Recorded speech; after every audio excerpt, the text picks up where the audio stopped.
Ternyata ini ada pesan profetik Tuhan sehubungan dengan pandemi sembat. Demikian Roh pesankan, virus corona sembat ini akan menyamar masuk pada dimensi-dimensi yang nampaknya sehat.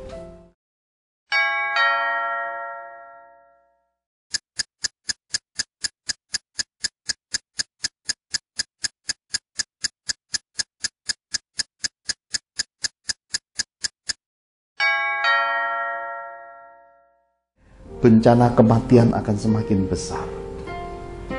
Akan datang lagi bencana kematian disertai dengan krisis.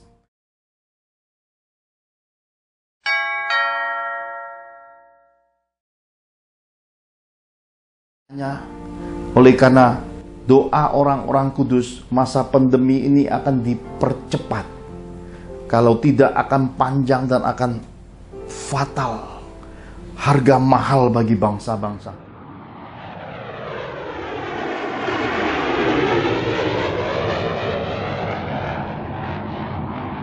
Ekonomi, kebutuhan sandang pangan, pengangguran, dan gejolak-gejolak orang-orang yang dirasuki roh-roh bajingan, roh-roh pengacau. Mereka yang protes, yang tidak puas dengan kehidupan akan bergejolak. Akan ada kekacauan di antara bangsa-bangsa.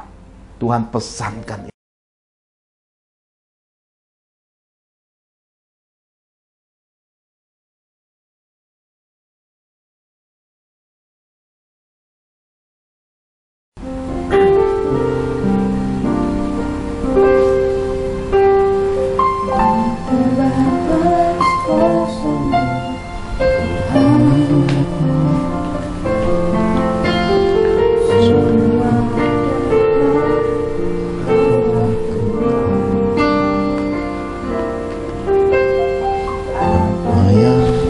Kelihatan mustahil bagiku, itu sangat mungkin bagimu. Terbatas kuasa-Mu Tuhan, semua dapat Kau lakukan. Apa yang kelihatan mustahil bagiku, itu sangat mungkin bagimu.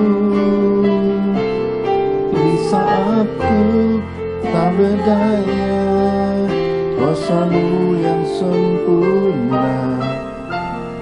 Ketika ku percaya mukjizat itu nyata, bukan karena kekuatan, namun Roh-Mu ya Tuhan. Ketika ku berdoa, mukjizat itu nyata.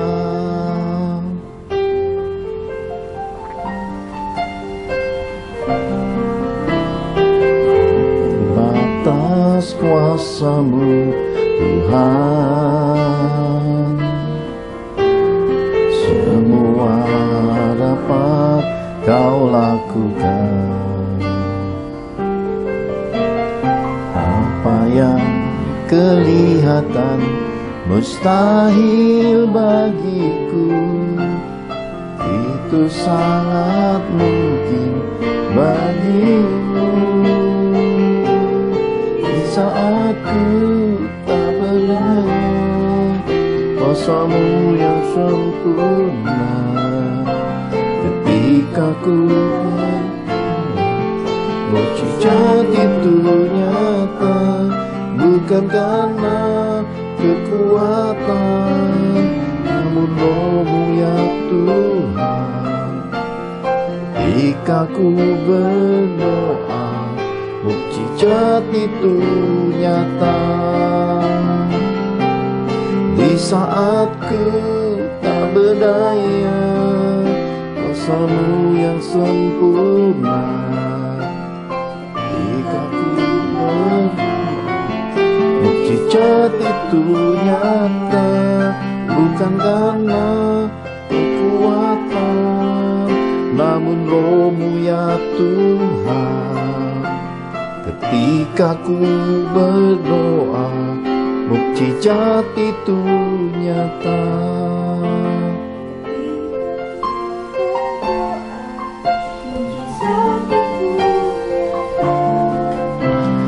Ketika ku berdoa, mukjizat itu nyata. Sebab dalam nama-Mu yang kudus kami berdoa dan kami percaya hidup kami penuh dengan mukjizat dari Tuhan. Setiap langkah kaki kami, setiap keputusan hidup kami sandarkan pada kehendak Tuhan. Sebab kami hidup di dalam kasih-Mu, kami melakukan perintah-perintah-Mu, hidup di dalam kebenaran firman-Mu, maka hidup kami berbuah dan Engkau berkati. Anugerahkan kasih-Mu di tengah-tengah kami. Sepatah kata firman daripada Tuhan cukup bagi kami. Berfirman dan berkati kami semua. Di dalam Roh-Mu yang kudus Kau curahkan roh hikmat, pengertian, pengenalan yang benar akan Engkau, hingga kami bisa mencapai semua perkenanan di dalam kehidupan ini. Hidup melayani, hidup mengasihi, dan hidup berkenan kepada Tuhan. Terima kasih Bapa. Di dalam nama Tuhan Yesus kami berdoa mengucap syukur. Mari semua kita yang cinta Tuhan sama-sama katakan amin. Shalom Bapak Ibu yang terkasih di dalam Tuhan. Kita sudah melihat bagaimana hari-hari ini seluruh kota di bangsa kita, semua aparat pemerintahan, kepala daerah, bahkan pemerintahan Republik Indonesia bahu-membahu untuk membendung laju penyebaran dari virus corona SARS-CoV-2. Seluruh rakyat Nusantara bahu-membahu, kiranya mencapai kesadaran yang tertinggi untuk bergandengan tangan, menjaga diri sendiri demi keluarga, demi keselamatan keluarga dan keselamatan banyak orang. Waspada, tidak sesumbar, tidak teledor, mengikuti protokol yang ditetapkan pemerintah, hingga laju dan arus daripada penyebaran jangkitan virus corona SARS-CoV-2 ini bisa segera reda, bahkan berakhir di tengah bangsa kita. Apa yang saya pernah sampaikan lewat nubuatan roh, prediksi Juni-Juli ini ternyata mencapai kegenapan juga, saudara terkasih. Karena itu anugerah Tuhan ada di tengah-tengah kita. Meskipun dengan pemberitaan-pemberitaan yang cukup mengkhawatirkan, dikatakan sudah masuk SARS-CoV-2 dengan mutasi varian-varian baru di bangsa kita. Tetapi kita percaya iman kepada Yesus, bersandar kepada firman Tuhan adalah solusi dalam kehidupan. Hari ini kita mau belajar bagian yang keempat dari seliar gereja mula-mula Tuhan, dengan tema pembekalan orang-orang pilihan Yesus. Kenapa kita belajar pada dimensi ini? Karena ini akan terus memasuki dimensi demi dimensi apa yang Tuhan ingin sampaikan lewat rohnya, lewat pelajaran rohnya, hingga melihat secara keseluruhan kehendak Tuhan di muka bumi ini melalui amanat agungnya, melalui gereja-gereja Tuhan. Kita sudah belajar serial-serial sebelumnya, Adam dan Hawa, dosa kejatuhannya, lalu lewat Adam rohani, Yesus Kristus Sang Penebus Juru Selamat dunia, kita bisa melihat ruah Elohim dikembalikan lagi. Lalu bagian serial ketiga minggu lalu kita juga bisa melihat abdikasi pelayan Yesus Kristus.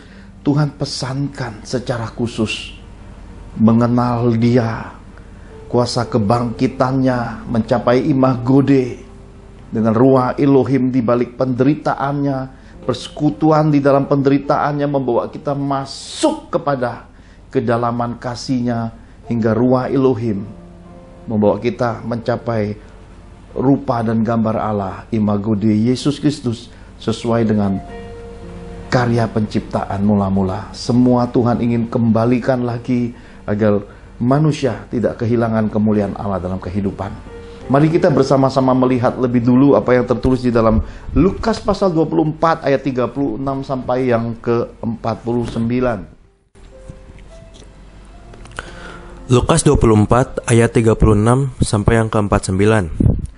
Dan sementara mereka bercakap-cakap tentang hal-hal itu, Yesus tiba-tiba berdiri di tengah-tengah mereka dan berkata kepada mereka, "Damai sejahtera bagi kamu." Mereka terkejut dan takut dan menyangka bahwa mereka melihat hantu. Akan tetapi ia berkata kepada mereka, "Mengapa kamu terkejut dan apa sebabnya timbul keraguan-raguan di dalam hati kamu? Lihatlah tanganku dan kakiku, aku sendirilah ini. Rabalah aku dan lihatlah, karena hantu tidak ada daging dan tulangnya, seperti yang kamu lihat ada padaku." Sambil berkata demikian, ia memperlihatkan tangan dan kakinya kepada mereka. Dan ketika mereka belum percaya karena girangnya dan masih heran, berkatalah ia kepada mereka, "Adakah padamu makanan di sini?" Lalu mereka memberikan kepadanya sepotong ikan goreng. Ia mengambilnya dan memakannya di depan mata mereka.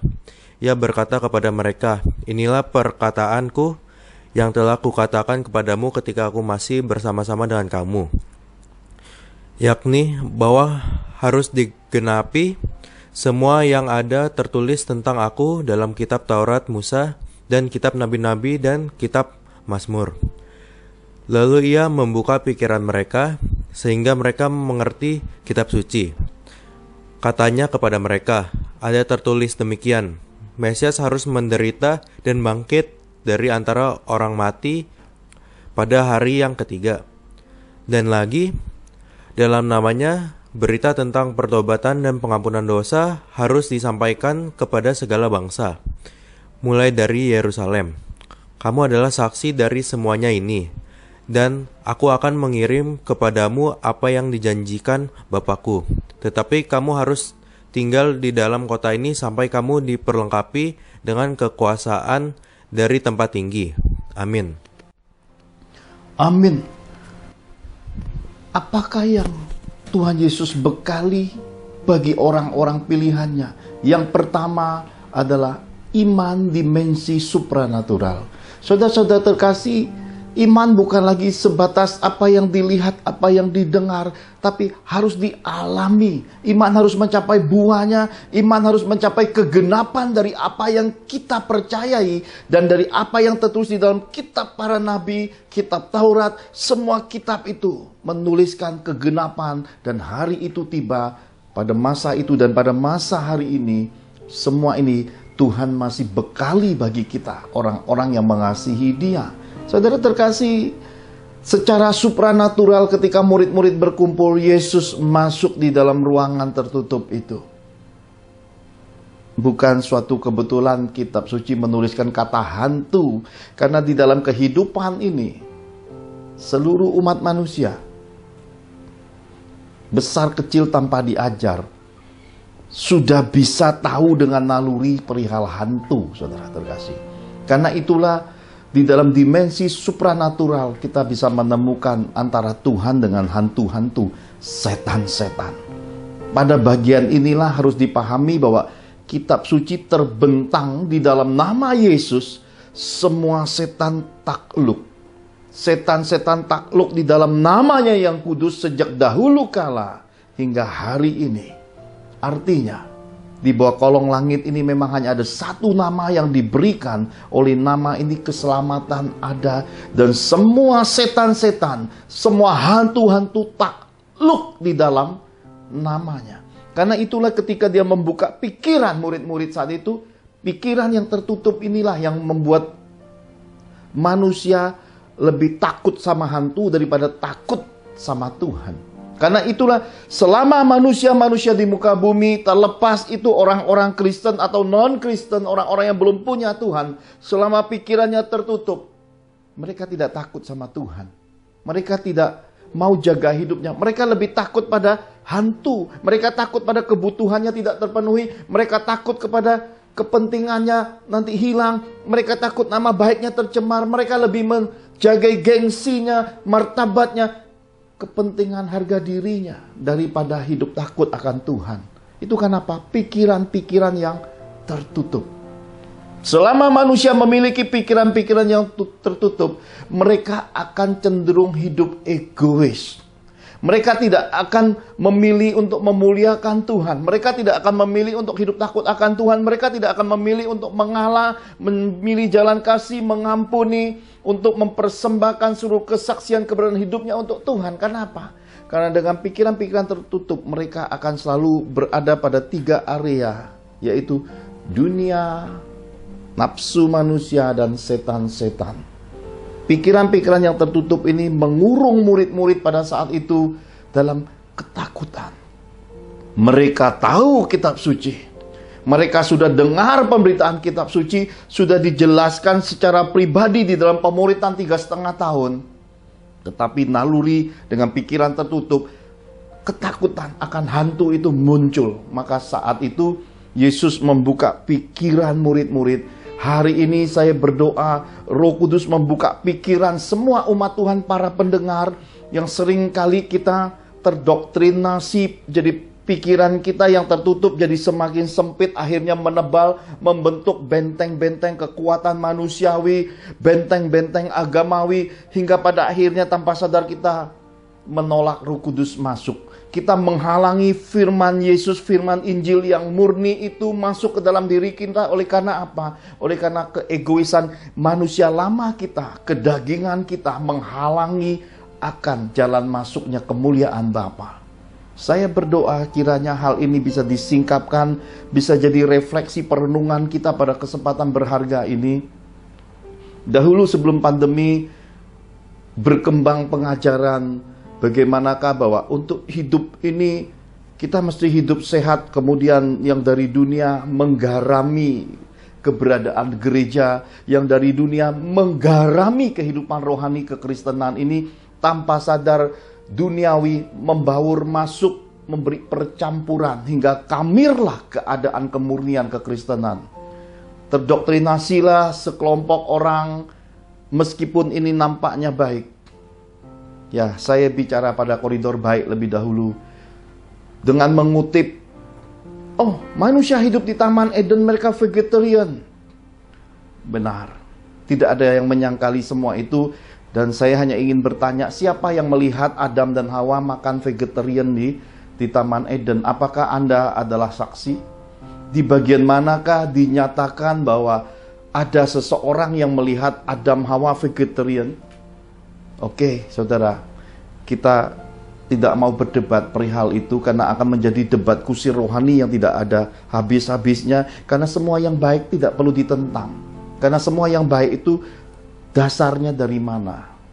Mediskah, teknologikah, pengetahuankah? Semua medis, teknologi, pengetahuan itu dasar datangnya dari mana? Tuhan. Pada akhirnya harus dikembalikan kepada kehendak Tuhan. Siapa yang berbicara pada dimensi supaya manusia panjang umur, sehat dengan menjalani kehidupan vegetarian? Mereka hamba-hamba Allah yang berprofesi bidang medis, dokter, bidang-bidang kesehatan, bidang-bidang nutrisi, bidang-bidang penyelidikan tubuh-tubuh, kesehatan metabolisme manusia. Puji Tuhan. Tuhan memberi berkat ilmu di muka bumi ini untuk manusia sebenarnya tanpa sadar sedang menuju kepada buah roh. Kunci dari panjang umur, kunci daripada kesehatan ada di dalam buah roh, yaitu penguasaan diri. Tanpa penguasaan diri, semuanya tidak baik. Kurang tidak baik, berlebihan tidak baik. Karena 1 butir beras bisa membuat timbangan berubah. Artinya hidup ini harus harmoni. Karena itulah apa yang ada di perjanjian lama sudah digenapi Tuhan Yesus di perjanjian baru. Dan Tuhan Yesus memakai rasul-rasul gereja mula-mula, khususnya dalam hal Taurat. Rasul Paulus dipakai dengan luar biasa untuk menyingkapkan hal-hal lahiriah yang terkurung di dalam pikiran-pikiran agamawi, pikiran-pikiran rohani yang tertutup. Sudah digenapi dengan penyingkapannya. Bahkan saudara ketika baca kitab Roma, saudara akan melihat sudah ada transformasi penggenapan roh. Sunat lahiriah itu sudah dijadikan transformasi oleh roh, oleh Tuhan Yesus, oleh kematiannya, oleh kebangkitannya, menjadi sunat lahiriah, yaitu sunat hati. Perzinahan yang dilakukan secara lahiriah, manusia harus ditangkap lagi berhubungan seks. Manusia melakukan hubungan seks yang tidak normal. Semua perzinahan, percabulan itu sudah ditransformasi Tuhan Yesus. Berzina ukurannya hati. Tanpa perbuatan, baru keinginan pun sudah masuk dosa perzinahan. Ditransformasi. Orang-orang pilihan zaman itu dikenal sebagai orang Israel. Pilihan utama Tuhan secara lahiriah, secara jasmani. Tetapi kemudian ditransformasi melalui kematian Yesus. Muncul Israel rohani, yaitu orang-orang yang ditebus dengan darah Yesus yang mahal. Dan dibekalinya dengan Ruah Elohim, Roh Kudus Allah. Itu menjadi orang-orang pilihannya yang telah digenapi lewat pelayanannya, lewat penebusannya, lewat janji-janjinya. Karena itu saudara terkasih, akan menjadi suatu pemikiran yang membuka frame kita pada kesempatan berharga ini. Kalau saya boleh dan diizinkan menyampaikan bahwa Adam dan Hawa di Taman Eden, sesuatu yang saudara pikirkan untuk panjang umur, untuk hidup sehat, vegetarian, ternyata ditransformasi dengan kebangkitan Tuhan Yesus selama 40 hari itu. Supaya murid-murid tidak terjebak dengan pikiran yang tertutup, tidak hidup menurut duniawi, tidak bercampur dengan apa yang dikejar di dalam dunia ini, hingga mereka menjadi sama dengan dunia ini, dan tanpa sadar mereka menjadi musuh Tuhan, dan tanpa sadar mereka mengabaikan imannya. Mereka menempatkan semua hal duniawi lebih besar daripada imannya kepada Yesus. Maka Yesus bertanya, apa yang ada padamu? Mereka memberi dia kitab suci, kita sudah baca. Tabib Lukas menulisnya dengan kata, mereka memberikan Yesus sepotong ikan goreng. Mari saya bacakan sekali lagi supaya kita sama-sama terbuka. Kenapa? Supaya kita bisa menyadari bahwa Tuhan sudah membekali kita dengan iman dimensi supranatural. Semestinya kita bisa melihat segala sesuatu lebih luas, lebih besar, penuh kekayaan, kemuliaan dalam Kristus Yesus ini. Adakah padamu makanan di sini? Lalu mereka memberikan kepadanya sepotong ikan goreng. Kitab suci berkata Yesus mengambilnya dan memakannya di depan mata mereka. Ini kan luar biasa, saudara. Dengan Ruah Elohim, tubuh kemuliaannya, dia yang mati bangkit lagi pada hari ketiga ini memakan ikan goreng di depan mata murid-muridnya. Saudara, kalau dia terjebak atau dia berpegangan teguh dengan Taman Eden, dengan apa yang saudara doktrinasi, hanya makan vegetarian, dia tidak akan memberi contoh makan ikan goreng, saudara terkasih. Mari sadari saat ini hal-hal yang terlalu sempit, arus-arus musim-musim yang berlebihan, semua pendoktrinasian, pengecilan, penciutan iman ini secara perlahan semasa pandemi ini kita koreksi, kita refleksikan kembali. Karena di dalam buah roh kita temukan ada penguasaan diri.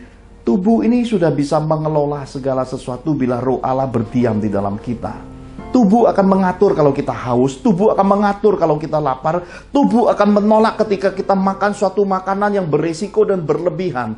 Tanpa kita sadar ada kata bosan, enek, ya, itu artinya tidak boleh lagi dipaksakan. Tubuh akan membawa kita masuk pada dimensi pengaturan roh. Karena itulah apa yang telah dikuduskan di dalam doa, semuanya halal, ya. Dan makanan tidak membuat orang dekat, dan jaminan orang panjang umur. Makanan tidak menjamin orang masuk surga, saudara. Karena yang masuk ke dalam mulut itu akan dibuang ke jamban, saudara. Tetapi iman pada dimensi supranatural ini, Tuhan Yesus bekali bagi orang-orang pilihannya. Kesadaran inilah mesti tumbuh, saudara. Oleh karena itulah ketika pandemi ini akan memasuki dunia, Tuhan pesankan kepada saya lewat pesan akhir tahun. Sekilas kita lihat cuplikannya. Bagaimanakah bahwa Tuhan sudah pesankan penguasa kematian penguasa dimensi alam maut, penguasa tertinggi kerajaan maut, dimensi kematian itu merenggut nyawa dan sudah jutaan selama 2 tahun ini. Tuhan sudah pesankan akan terjadi krisis bangsa-bangsa. Kita bisa melihat segala sesuatu yang terjadi di depan mata. Ada banyak perusahaan-perusahaan besar kolab. Perbankan mengalami masalah. Dunia saham, dunia keuangan problem. Seluruh dunia dalam masa 2 tahun bisnis bermasalah. Tetapi mereka yang bisa beradaptasi, bisa melewati seleksi pandemi ini, mereka survive. Bahkan ada yang terus mengalami pelipat gandaan dan tuaian dan diberkati. Sudah saya sampaikan dalam khotbah-khotbah sebelumnya dengan makna Goshen di tanah pemeliharaan Tuhan. Ada orang-orang yang memang menjadi pilihan Tuhan, orang-orang yang sudah siap, yang telah bayar harga lama, yang telah menuai di dalam dimensi pandemi ini sebab taburan mereka sudah berbuah. Mereka terus survive dan menikmati kekayaan kemuliaan di balik apa yang pernah mereka lakukan tahun-tahun sebelumnya. Dan apa yang kita lakukan di tahun-tahun ini akan berbuah lagi di masa depan. Saudara terkasih, seorang sahabat, seorang suhu, Tuhan ingatkan kepada saya semalam. Dia sering memberkati anak bungsu saya, Pastor William Serat L. Saya sudah berkali-kali sampaikan berkat ini luar biasa. Kenapa? Karena sebelum saya menikah, rupa dari William Serat L ini sudah nampak di penglihatan saya sebelum saya menikah. Ada sesuatu yang dibawanya masuk ke muka bumi ini, yaitu kasih karunia Tuhan, hidup sebagai hamba pilihan Tuhan. Ada tanda-tandanya di balik semua itu. Beberapa kesaksian sudah terekam di audio MP3 pelayanan Father's Miracle. Itu nyata. Dan sahabat saya suhu ini memberkati Pastor William Serat L. Kemarin dia telepon, dia berkata, aku udah selesaikan lagi proyek kerjaan ini, aku dapat lagi yang baru. Seminggu selang dia memberkati, dia menerima berkat lagi. Artinya kita tidak boleh terjebak pada pikiran-pikiran sempit, pikiran-pikiran tertutup, pikiran-pikiran sesat, pikiran-pikiran yang kemudian kita hanya memandang kepada mamon. Wah, ini isi pengajaran kemakmuran ini mamon. Saudara, buka hatimu, buka pikiranmu, lihatlah. Kalau saudara tidak percaya pada hamba-hambanya, percayalah pada pekerjaan-pekerjaannya seperti yang Yesus ajarkan, saudaraku. Supaya apa? Supaya segala sesuatu ini terbentang, terbuka, jangan lagi tertutup. Karena medsos ini akhirnya mau tidak mau semua umat Tuhan harus mengaksesnya semasa pandemi ini. Ditambah lagi dengan SARS-CoV-2 ini, betapa mengerikannya penularannya hari ini. Bahkan sudah tidak lagi melewati fase yang namanya sesak napas. Tapi sekarang hanya seperti tanda-tanda kecil batuk pilek, ternyata sudah positif SARS-CoV-2. Nah saudara, saya sudah sampaikan virus corona COVID-19 awal pandemi kemudian menjadi SARS-CoV-2, yaitu bencana pandemi polka. Hari ini tergenapi. Bangsa India, bangsa-bangsa di dunia, hingga bangsa kita hari ini sudah masuk gelombang kedua, pandemi polka. Ada lagi yang ketiga yang Tuhan sebenarnya pesankan, yaitu pandemi sembat.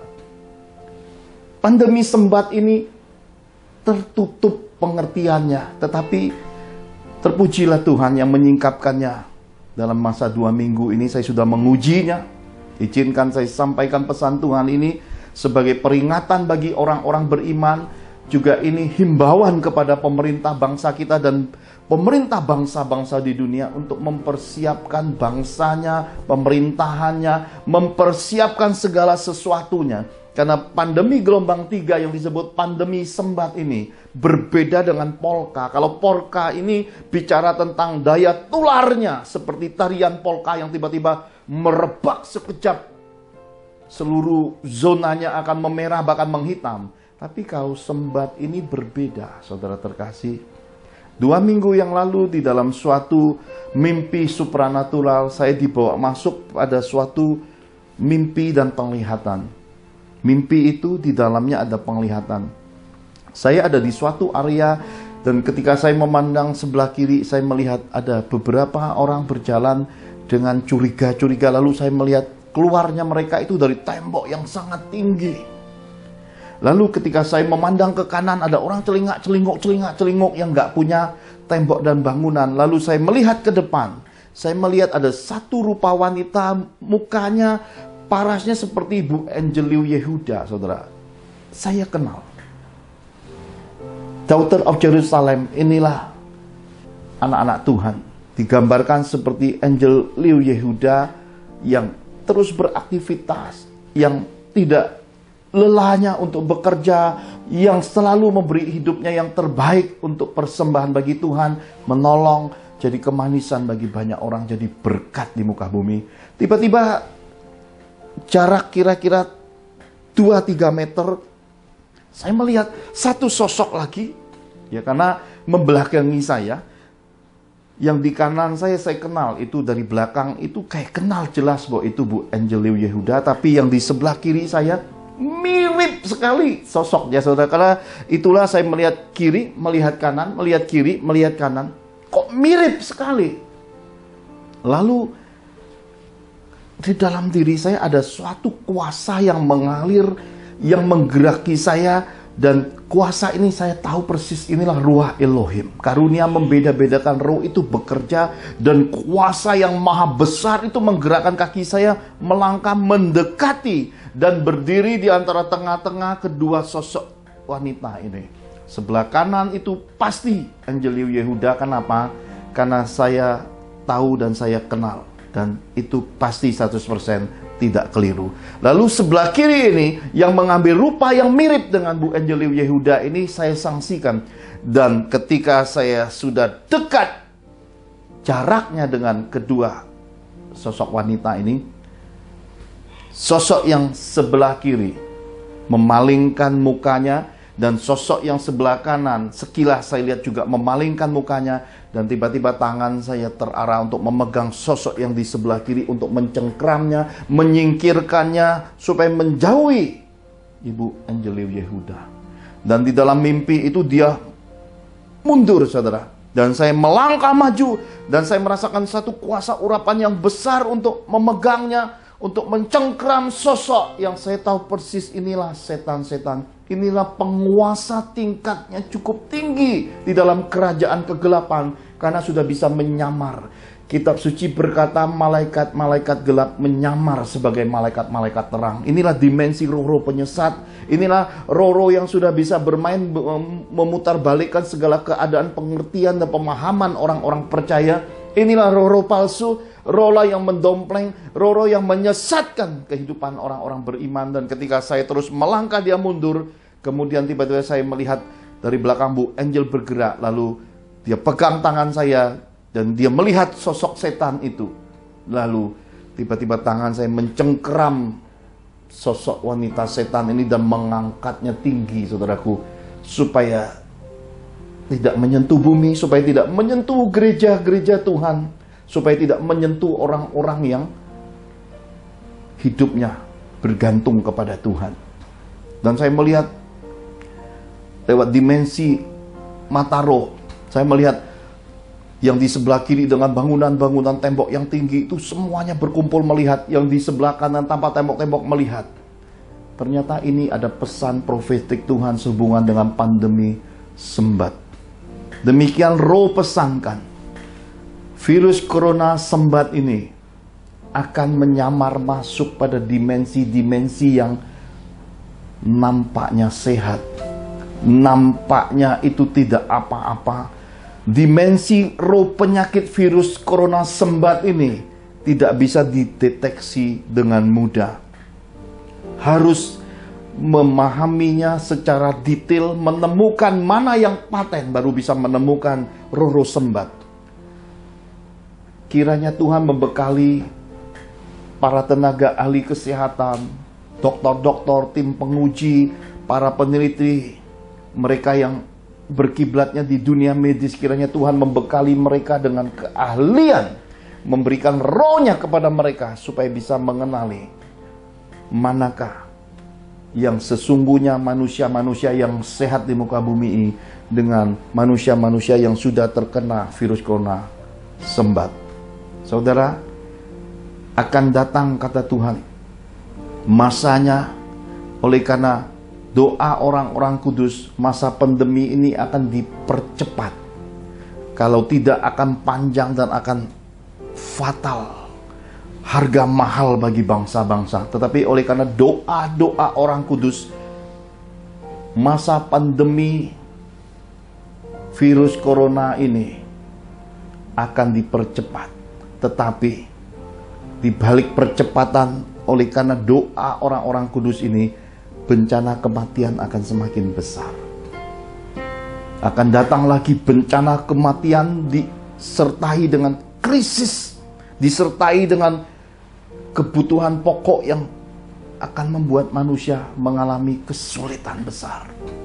Ekonomi, kebutuhan sandang pangan, pengangguran, dan gejolak-gejolak orang-orang yang dirasuki roh-roh bajingan, roh-roh pengacau. Mereka yang protes, yang tidak puas dengan kehidupan akan bergejolak. Akan ada kekacauan di antara bangsa-bangsa. Tuhan pesankan. Karena itulah ketika virus corona, pandemi sembat ini masuk, kematian itu menjalar demikian cepatnya, melebihi pandemi polka maupun virus corona COVID-19. Waktunya dipercepat. Dan ini tanda-tanda awalnya Roh Kudus pesankan sudah mulai datang di muka bumi. Sudah mulai terjadi di antara orang-orang yang hidup di muka bumi.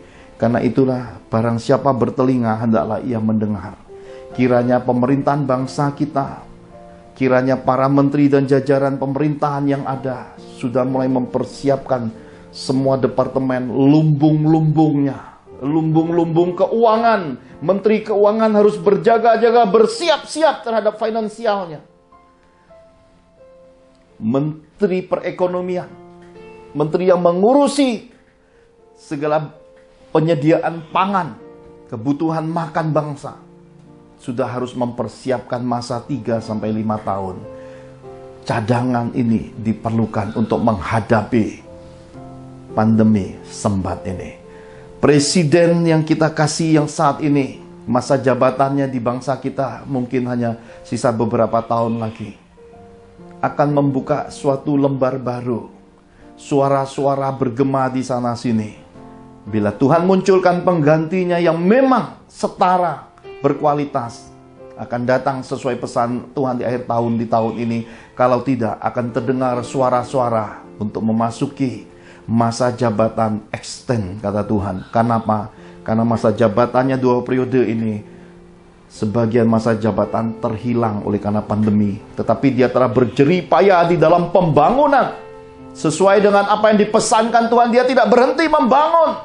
Struktur bangsa ini semakin hari semakin bagus. Hari ini belum bisa kelihatan. Tetapi selepas pandemi, bangsa Indonesia akan melejit di dalam pertumbuhan ekonomi, akan melampaui banyak bangsa, dan bangsa Indonesia akan dipakai jadi contoh bagi banyak bangsa di dalam perkembangan, kemajuan, dan bagaimanakah suatu bangsa bergerak di dalam pemerintahan yang jujur, adil, dan bijaksana. Akan datang masa itu, dan atas bangsa di mana kita tinggal, atas rakyat Nusantara, Tuhan pesankan, Tuhan akan membuka pikiran bangsa kita. Orang-orang akan mulai dicerdaskan. Orang-orang akan berkiblat, mulai berpacu untuk hidup mengejar yang namanya pendidikan, mengejar yang namanya perdagangan, mensejahterakan dirinya dan keluarganya. Orang akan melepaskan semua hal yang disebut pertentangan, pembodohan, pendoktrinan, yang disebut dengan kekonyolan, menyerahkan nyawa dengan murah, kata Tuhan. Karena bangsa ini, kata Tuhan, akan dibukakan, akan disingkapkan pikirannya. Hingga ketika rakyat Nusantara sadar dan bahu-membahu untuk pembangunan bangsa ini, maka contoh-contoh dari kerajaan-kerajaan yang pernah ada, yang pernah menguasai banyak wilayah dan banyak tempat, Tuhan akan bangkitkan pada era generasi anak cucu kita atas Indonesia. Indonesia akan penuh kemuliaan Tuhan. Ini Tuhan pesankan, dan ini peringatan, dan ini pesan, dan inilah pengharapan yang Tuhan janjikan bagi bangsa kita tercinta Indonesia. Haleluya. Saudara terkasih, pembekalan pertama tentang iman supranatural ini Tuhan berikan. Inilah ternyata mengapa Tuhan Yesus mengambil rupa manusia, mati dan bangkit pada hari ketiga, masih menyisakan 40 hari lamanya waktu untuk membekali gereja Tuhan, orang-orang pilihan generasi pertama, supaya imannya itu adalah iman yang penuh kesadaran, pikiran yang terbuka, semua keegoisan itu dilepaskan, semua perebutan kemenangan, duduk di kursi kehormatan, semua hal yang disebut dengan roh menjilat, ikut arus ini aku, itu kamu, ini pokoknya ini begitu, sudah hentikan semua itu. Jadilah kehendak Tuhan di bumi seperti di sorga. Hati yang seperti itu Tuhan tanamkan, yaitu kesadaran. Tanpa kesadaran tidak akan ada kesuksesan. Tanpa kesadaran tidak mungkin amanat agung terwujud. Tanpa kesadaran tidak mungkin terang kasih Yesus memenuhi seisi dunia ini. Itulah pembekalannya. Iman dimensi supranatural. Mari kita lihat catatan dari tabib Lukas ini. Kita melihat lebih dalam lagi pembekalan orang-orang pilihan Yesus ini. Mari sama-sama kita lihat Kisah Para Rasul 1 ayat 1 sampai yang kelima. Kisah Para Rasul 1 ayat 1 sampai yang kelima. Hai Theophilus, dalam bukuku yang pertama aku menulis tentang segala sesuatu yang dikerjakan dan diajarkan Yesus, sampai pada hari ia terangkat. Sebelum itu, ia telah memberi perintahnya oleh Roh Kudus kepada rasul-rasul yang dipilihnya. Kepada mereka ia menunjukkan dirinya setelah penderitaannya selesai. Dan dengan banyak tanda ia membuktikan bahwa ia hidup. Sebab selama 40 hari ia berulang-ulang menampakkan diri dan berbicara kepada mereka tentang kerajaan Allah.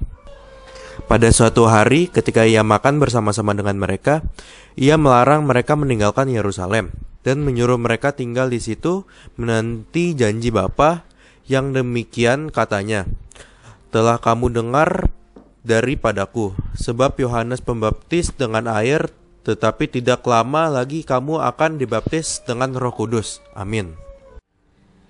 Amin. Bagian kedua, Tuhan Yesus membekali orang-orang pilihannya dengan pesan, ingatlah akan janji-janji Tuhan.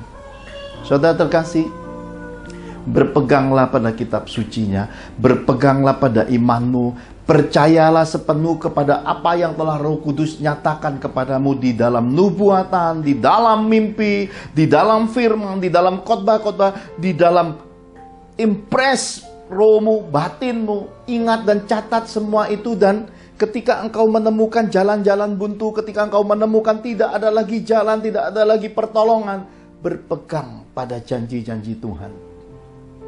Karena segala sesuatu yang masih bisa kita lihat, yang kita kuat dan kita andalkan, itu bukan pengharapan.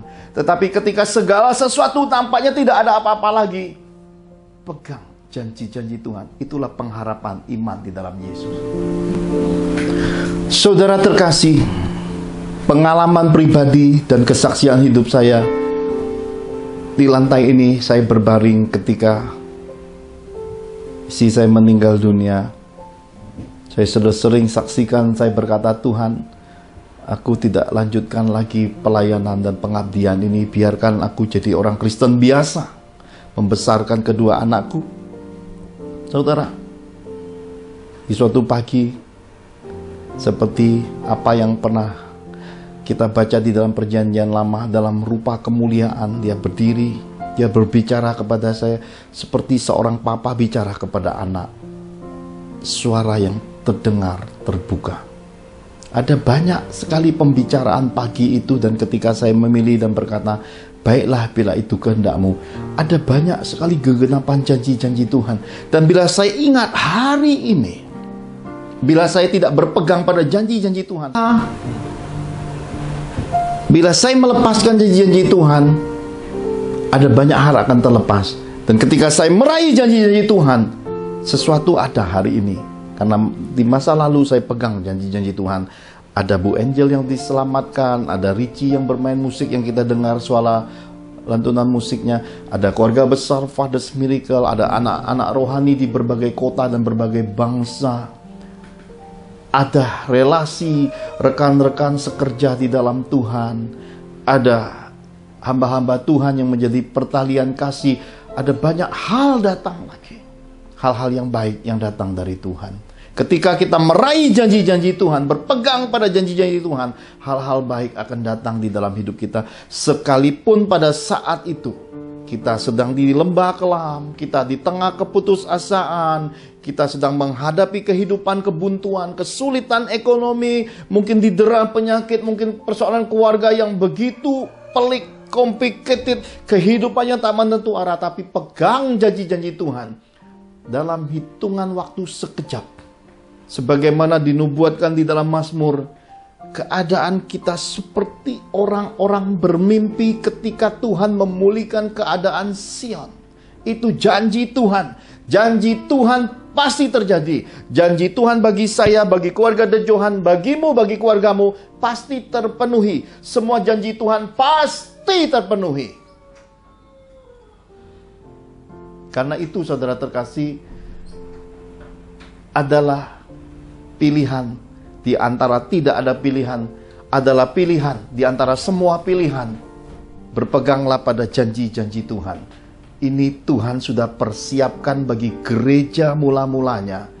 Bagi orang-orang pilihannya dikatakan, Yohanes membaptis kamu dengan air, tetapi kamu akan dibaptis dengan Roh Kudus. Ini dipesankan Tuhan kepada orang-orang pilihannya, murid-murid generasi awal. 120 orang di loteng Yerusalem itu sudah dipesankan janji ini. Ya dan amin. Karena itu saudara, miliki jurnal di dalam kekristenan ini. Ketika Tuhan berbicara lewat mimpi, bersyukur ketika ada yang menafsirkannya. Ketika Tuhan berbicara dan memberikan janji-janji bagimu, engkau tulis. Engkau catat, engkau uji, engkau akan menemukan manakah benar-benar janji dari Tuhan, manakah yang palsu, dan engkau bisa menguji segala sumbernya. Kalau yang dari Tuhan pasti tidak akan mengecewakan. Semua yang datang dari Tuhan pasti tergenapi. Saudara terkasih, saya ingat ketika rekan-rekan sejawat saya, hamba-hamba Tuhan bangsa-bangsa lain bernubuat, dia berkata, Pastor Johan, in the future you will teach many servants. You will teach, you will mentor many leaders. Saya pikir ini apa ya? Bagaimana mungkin di masa depan nanti saya akan mengajari banyak pelayan-pelayan Tuhan, banyak mementoring pemimpin-pemimpin rohani, para gembala-gembala Tuhan. Saya pikir bagaimana ya? Saya tidak pernah menyangka segala sesuatu itu bisa demikian luar biasanya dari Tuhan.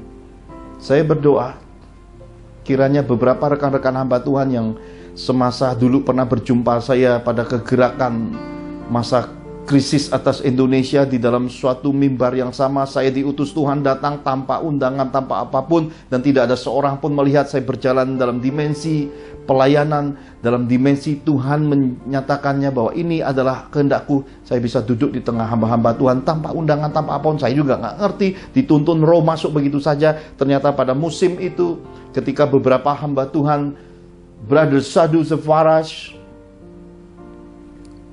Pastor Amos Jayaratnam, Pastor Paul Allen, beberapa hamba-hamba Tuhan lagi yang datang saat itu ketika bangsa kami Indonesia sedang krisis moneter di tahun-tahun 98, 99 itu. Dan beberapa rekan sejawat saya yang mendapat panggilan full time dari Malaysia, dari Singapura, dari India. Ternyata hari ini kami semua adalah rekan-rekan sekerja di dalam Tuhan. Mereka beberapa di antaranya telah menyampaikan nubuatan ini. Hari ini saya ingin menyampaikan kepada rekan-rekan sekerja saya bahwa Tuhan sudah mulai menggenapinya. Semasa pandemi ini, Saya dibekalinya pendidikan untuk menyelesaikan lagi pendidikan master hingga menuju ke doktor teologi, untuk pembekalan lebih lagi di dalam pelayanan ini.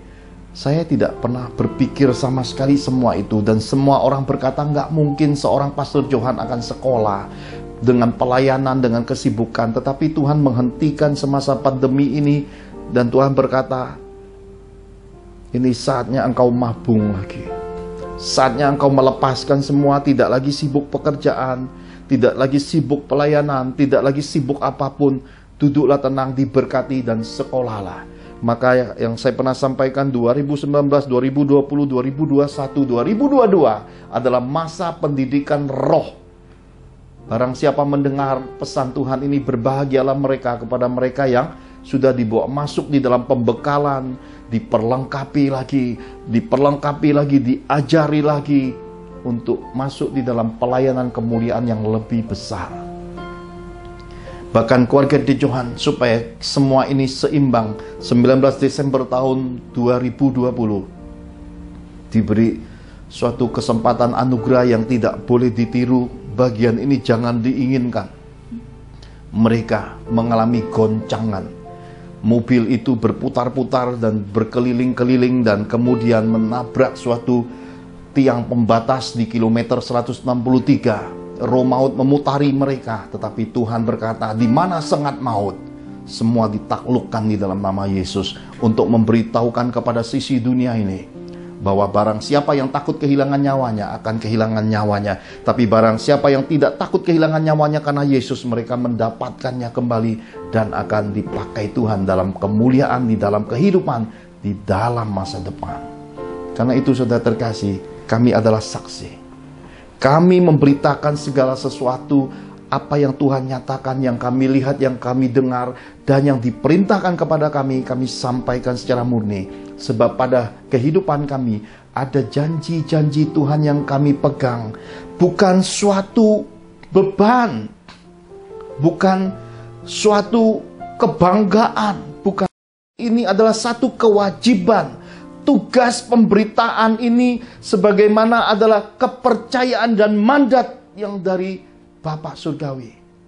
Oleh karena semua itulah, sebagai anak yang berbakti kepada Bapa, sebagai hamba yang berbakti kepada Tuhan, sebagai seorang kekasih yang ingin menyenangkan kekasihnya, kami melakukan semuanya dan menjagai semuanya, dan berusaha menguasai diri kami sesudah pemberitaan ini, supaya sesudah kami menyelesaikan segala sesuatu, semua janji-janji itu, pintu kerajaan itu dibuka, dan sambutan sisi sorga itu bagi hidup kami dan keluarga kami, dan sebanyak orang yang mendengar panggilan surgawi ini, bahwa segala sesuatu yang kita kerjakan di muka bumi ini, selagi kita hidup ini, untuk segala sesuatu yang invisible, yang tidak nampak, yang telah dijanjikan bagi kita, akan datang di dalam hidup kita. Haleluya. Mari kita lihat lanjutan bagian yang ketiga. Kisah Para Rasul 1 ayat 6 sampai yang ke-11. Kisah Para Rasul 1 ayat 6 sampai 11. Yesus terangkat ke sorga. Maka bertanyalah mereka yang berkumpul di situ, Tuhan, maukah Engkau pada masa ini memulihkan kerajaan bagi Israel? Jawabnya, Engkau tidak perlu mengetahui masa dan waktu yang ditetapkan Bapa sendiri menurut kuasanya.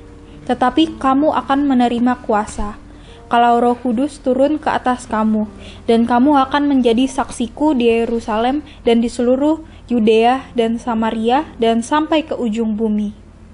Sesudah ia mengatakan demikian, terangkatlah ia disaksikan oleh mereka, dan awan menutupnya dari pandangan mereka. Ketika mereka sedang menatap ke langit, waktu ia naik itu, tiba-tiba berdirilah dua orang yang berpakaian putih dekat mereka, dan berkata kepada mereka, Hai orang-orang Galilea, mengapakah kamu berdiri melihat ke langit? Yesus ini yang terangkat ke sorga, meninggalkan kamu, akan datang kembali dengan cara yang sama seperti kamu melihat dia naik ke sorga. Amin.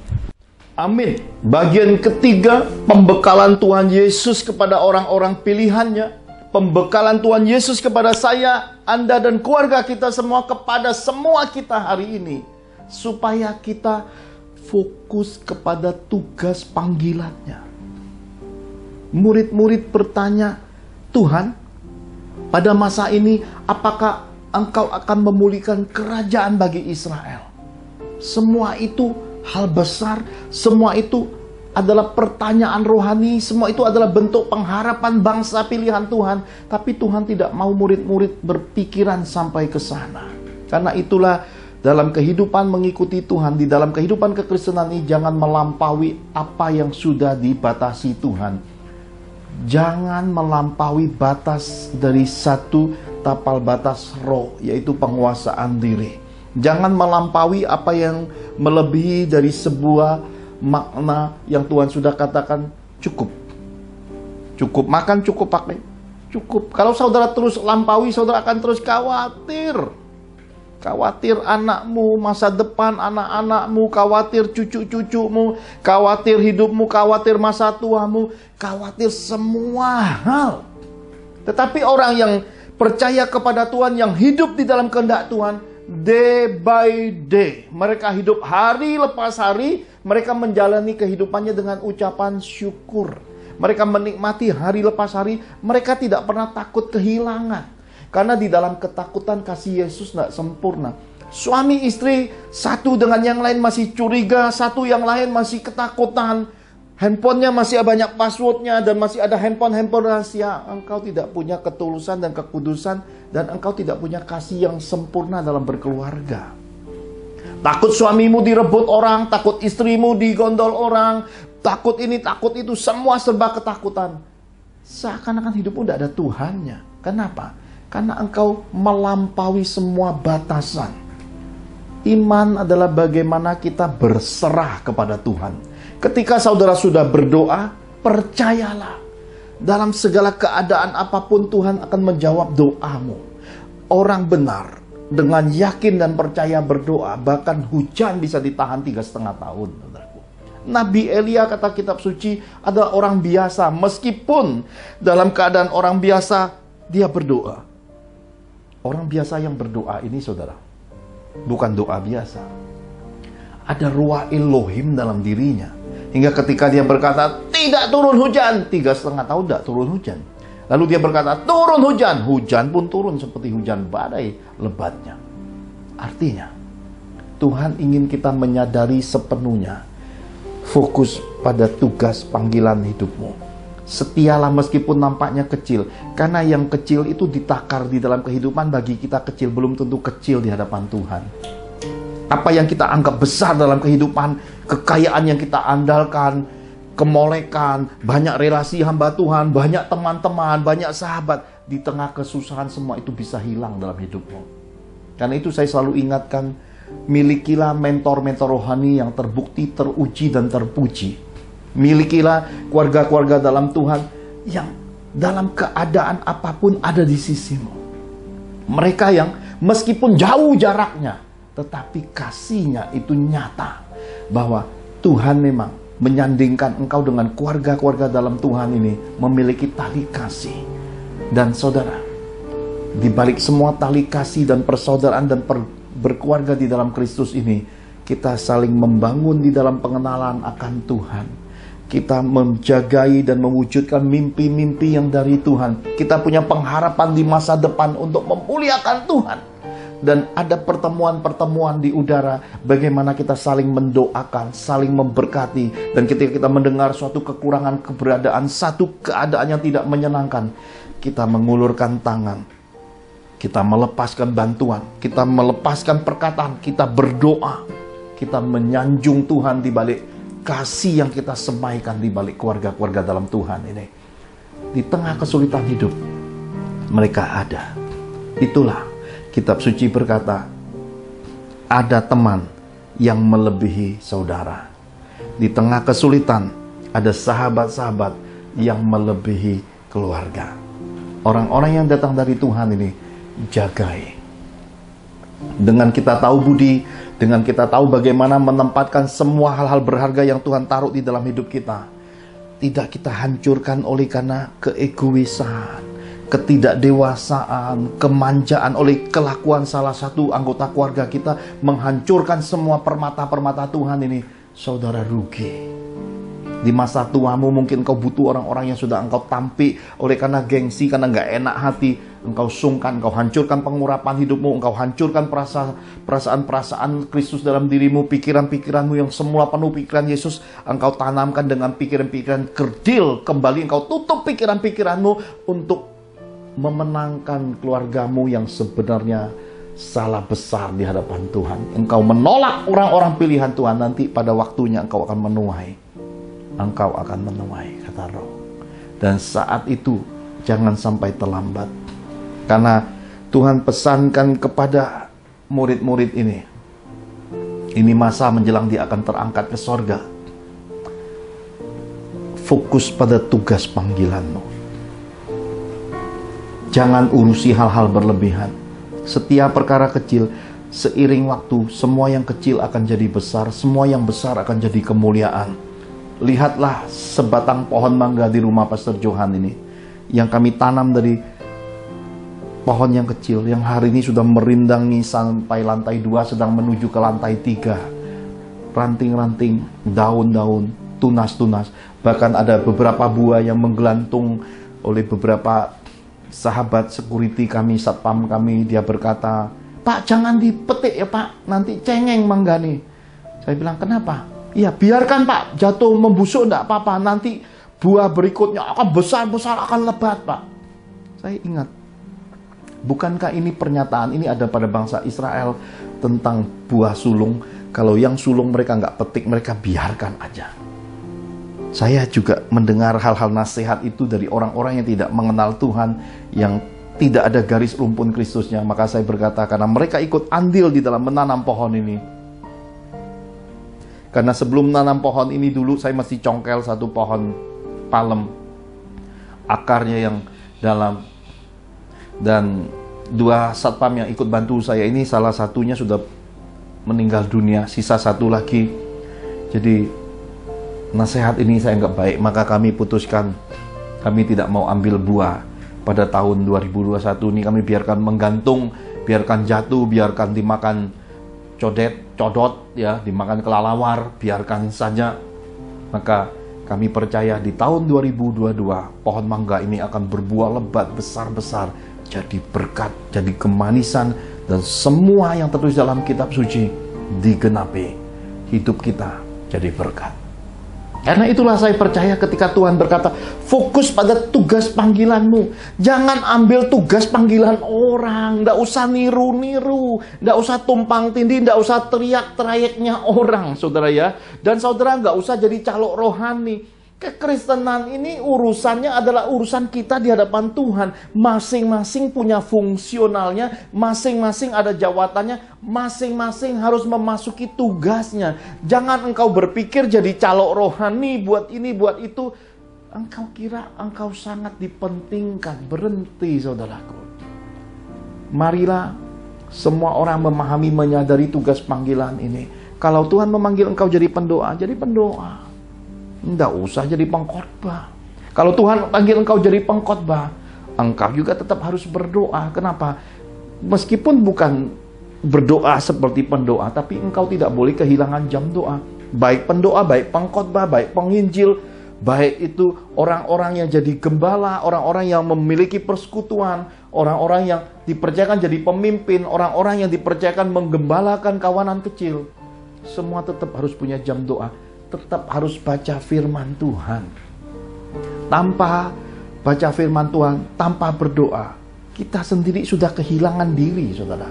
Bagaimana mungkin kita yang kehilangan diri akan bisa masuk di dalam rumpunnya? Saudara pernah lihat satu rumpun sapu lidi? Saudara pernah lihat ibu-ibu atau bapak-bapak yang pegang sapu lidi? Apa yang dia lihat ketika ada lidi yang patah? Lidi yang patah dia akan cabut, dia akan buang keluar. Kenapa? Karena akan mengganggu. Karena tidak harmoni. Jadi saudara harus tahu di dalam unity tubuh Kristus ini, sebagaimana dipesankan Tuhan, biarkan ilalang tumbuh bersama gandum.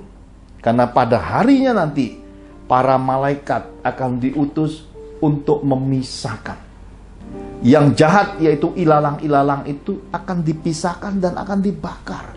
Sementara yang digandum ditaruh di tempat-tempat yang berkualitas, tempat-tempat terhormat, tempat-tempat di mana yang telah dipersiapkan bagi mereka. Jadi saudara, tanya dirimu, saudara di dalam kekristenan ini gandum di hadapan Tuhan, gandum bagi sesama, jadi berkat dan terang bagi banyak orang, ataukah saudara ini ilalang ya, kerjanya cuma nusuk orang, kritik, nyakitin orang, ngomong ketus, ya protes terus, gatal seperti sifat ilalang. Saudara yang merasa paling tinggi, saudara merasa yang punya gereja, yang merasa punya tanah, padahal saudara ini adalah hamanya di dalam kekristenan. Saudara pada waktunya akan ditampi malaikat. Karena itulah saudara, marilah segala sesuatu selagi ada waktu sadarilah. Berbaliklah dari tingkah laku yang jahat. Ingatlah, upah diberikan kepada setiap orang yang mengerjakan yang dipercayakan, yang ditanggungkan, yang memang sudah Tuhan sepenuhnya berkata itu tugasmu. Tidak peduli ukuran manusia seperti apa, yang terpenting adalah ukuran Bapa Surgawi di dalam kehidupan. Oh, di dunia sudah menikmati kemuliaan kekayaan, bukankah minggu lalu kita sudah dengar? Timpakan baginya penghukuman 2 kali lebih berat sesuai dengan kekayaan kemuliaan yang sudah dinikmatinya. Curi kemuliaan, bayar harganya mahal, saudara. Ya, lebih baik sederhana, ya apa adanya. Karena ada teman-teman bilang sama saya gini, Pastor Johan, khotbah-khotbah Pastor Johan itu luar biasa. Orang-orang yang kalau mau cari Tuhan pasti senang karena banyak pesan-pesan roh, pemahaman firman yang dibukakan. Tetapi kok kayaknya siarannya monoton ya Pak. Kenapa hanya ada pintu di belakang Pak Johan? Ya ini pintu saudara ya. Ini pintu ini. Kalau saudara buka pintu ini, saudara akan melihat pohon mangga yang tadi saya saksikan. Saya tidak rubah apapun. Pak Johannya nggak penting, pintunya nggak penting. Yang penting suara rohnya, suara firmannya. Jadi kitab suci yang sudah sekian ribu tahun itu, meskipun lapuk kertasnya, sampulnya mungkin nggak ada wujudnya, tulisannya mungkin mulai kabur. Yang penting isinya, yang penting Yesusnya sampai. Saya tidak rubah semua ini, apalagi Yesus berkata, akulah pintu, I am the door. Ini adalah bentuk pelayanan kesederhanaan Yesus. Semua pemberitaan ini murni, siapa yang mendengarnya dapat mengujinya, dan siapa yang mentaati dan mempercayainya akan memakan buahnya. Dan ketika dia menyaksikan segala sesuatunya, dia akan melihat Tuhan akan membedakan hidupnya, yang hidup murni, melakukan firman dengan segenap hati, berbuah dan jadi saksi bagi kemuliaan Yesus. Karena itulah Tuhan berkata, tetap dalam kesederhanaan anakku. Saya berkata, jadilah kehendak-Mu Tuhan. Terima kasih buat masukan teman-teman, karena ada banyak teman-teman berkata, taruh layar hijau, nanti belakangnya bisa ambil ini itu. Saya tidak pentingkan casingnya saudara ya. Saya tidak pentingkan bentuk ini itunya. Karena apa? Karena ini semua adalah otodidak Tuhan. Semua pemberitaan ini, semua khotbah ini, semua yang saya sampaikan ini murni dari Roh Kudus Tuhan. Tidak ada satu teks pun, tidak ada isi apapun. Bahkan handphone ini isinya hanya firman, tidak ada apa-apa di baliknya. Semuanya adalah anugerah Tuhan. Haleluya. Mari kita lihat bagian yang keempat sebagai bagian penutup. Kisah Para Rasul 1 ayat 12 sampai yang ke-14. Kisah Para Rasul 1 ayat 12 sampai 14. Rasul-rasul menanti. Maka kembalilah rasul-rasul itu ke Yerusalem dari bukit yang disebut Bukit Zaitun, yang hanya seperjalanan Sabat jauhnya dari Yerusalem. Setelah mereka tiba di kota, naiklah mereka ke ruang atas, tempat mereka menumpang. Mereka itu ialah Petrus dan Yohanes, Yakobus dan Andreas, Filipus dan Thomas, Bartolomeus dan Matius, Yakobus bin Alfeus, dan Simon orang Zelot, dan Yudas bin Yakobus. Mereka semua bertekun dengan sehati dalam doa bersama-sama dengan beberapa perempuan serta Maria, ibu Yesus, dan dengan saudara-saudara Yesus. Amin. Amin. Bagian keempat, bagian terakhir yang bisa saya sampaikan dari begitu banyaknya pesan-pesan Tuhan. Pembekalan Tuhan Yesus bagi orang-orang pilihannya, pembekalan Tuhan Yesus bagi kita hari ini, yaitu agar kita bertekun dengan sehati di dalam doa. Bertekunlah, berdoalah, renungkan firman, baca firman, lakukan firman, nikmati buah-buah di balik firman, dan kecaplah betapa baiknya Tuhan itu. Saudara terkasih, kitab suci berkata, jeripayamu di dalam Tuhan tidak akan sia-sia. Orang-orang yang berharap kepada Tuhan tidak akan dipermalukan. Saya meyakini dan percaya akan semua itu.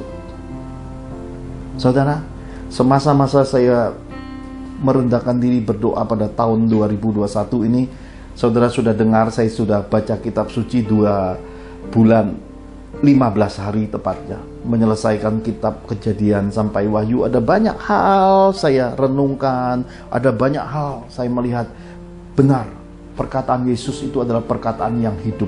Benar, kitab suci itu dari Kejadian sampai Wahyu itu saling melengkapi, dan pemahamannya kita harus hati-hati sekali karena luas sekali dan besar sekali.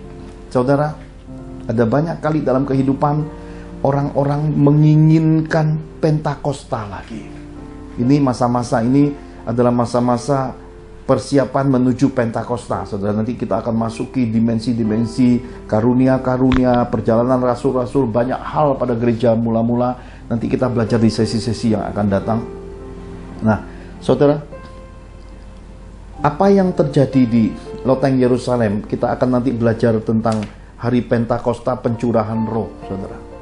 Karena efek dari bertekun dengan sehati dalam doa ini, Tuhan menggenapi janji baptisan Roh Kudus itu. Nanti kita akan melihat bagaimana jiwa-jiwa dalam sekejap 3.000 orang bertobat, 5.000 orang memberi dirinya dibaptis.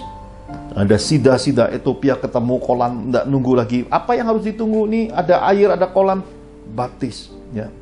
Nah, Pentakosta itu kemudian disejajarkan dengan yang terjadi pada masa Azusa Street.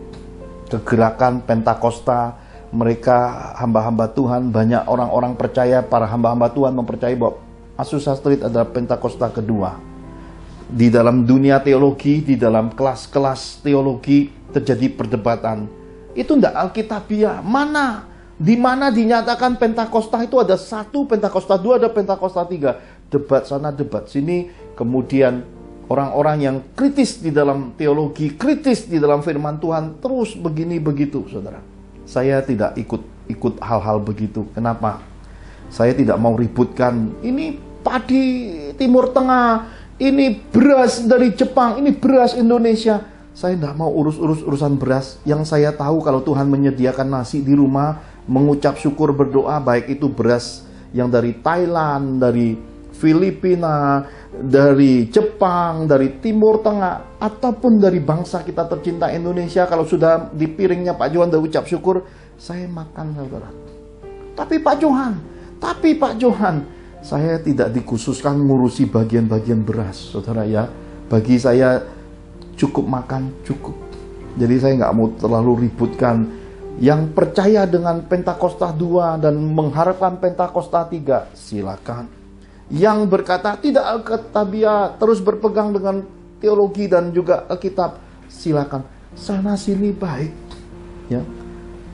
Sama-sama jurusannya, sama-sama pemahamannya, sama-sama kebutuhan, meskipun nanti ada perbedaannya, tidak usah saling nusuk, saudara ya.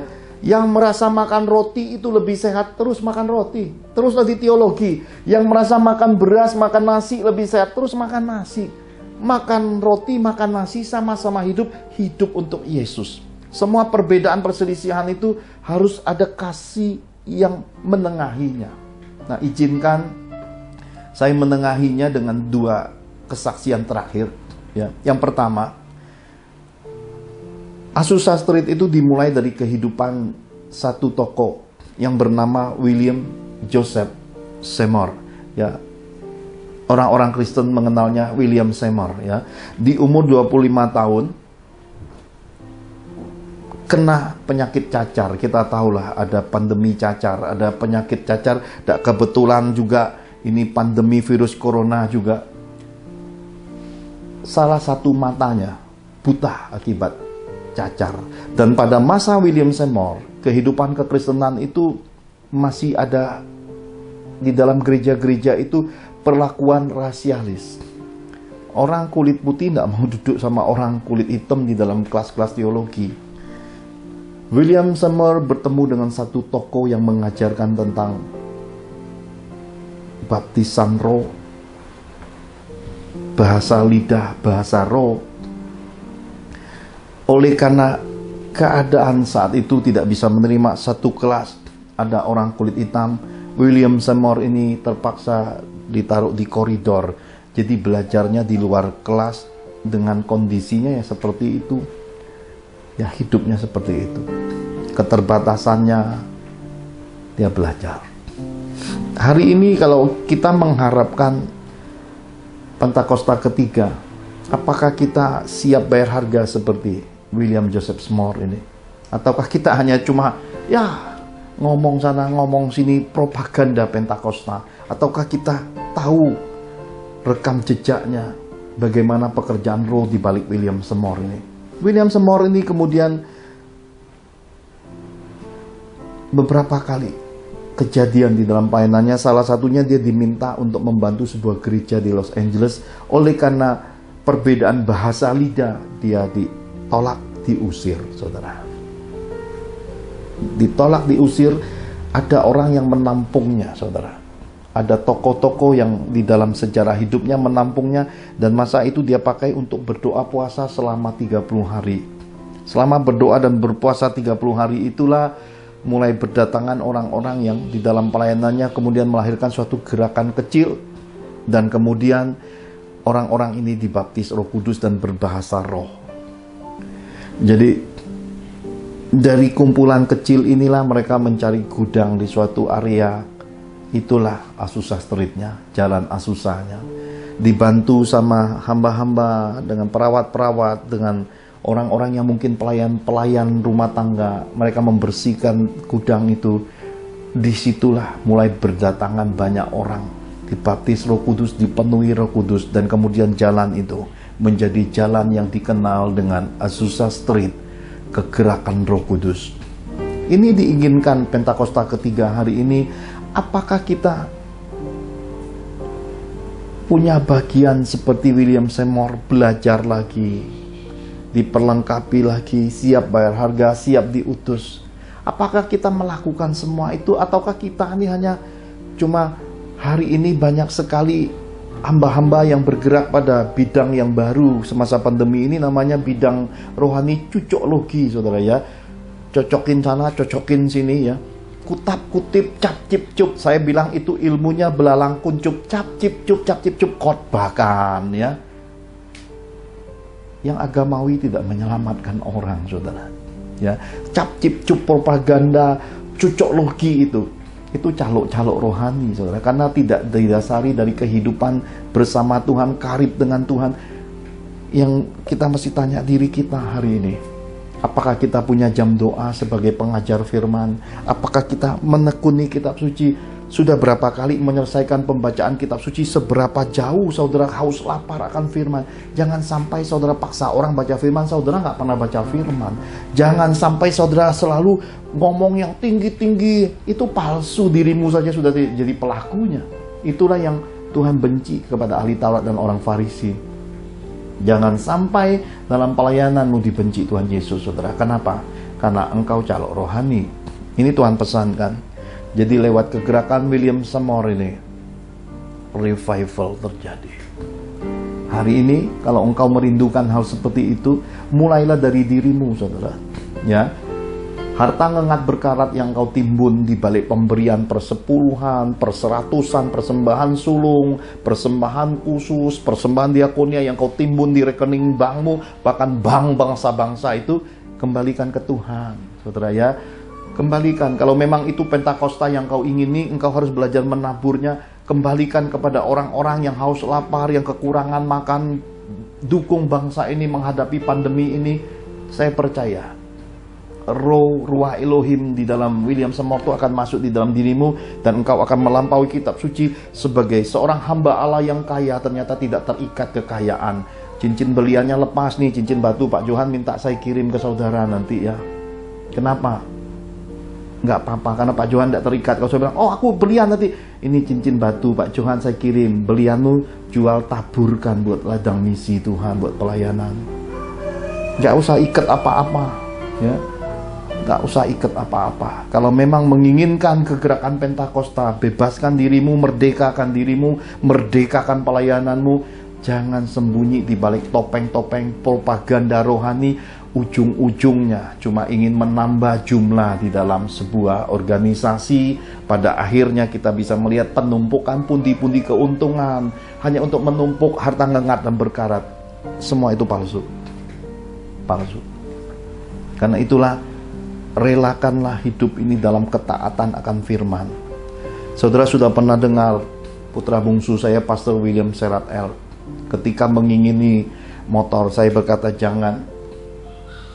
Dia berkata, aku mau Pak, Tuhan mendukung dia. Tuhan berkata, kalau engkau tidak penuhi, masa nanti tuanya dia berkeluarga engkau akan kerepotan, karena masa mudanya tidak bahagia, tidak terpuaskan, nanti berkeluarga, nanti istrinya akan kewalahan dengan anak-anaknya. Jadi Tuhan mendukung Pastor William Serat L, Pak Johan tidak, tetapi konsekuensi di balik semua itu dia pikul, saudara. Kenapa? Jatuh dari motor ya, tulang bergeser ya, ditambah lagi 19 Desember 2020 guling-guling mobil ya, tulang geser sana sini.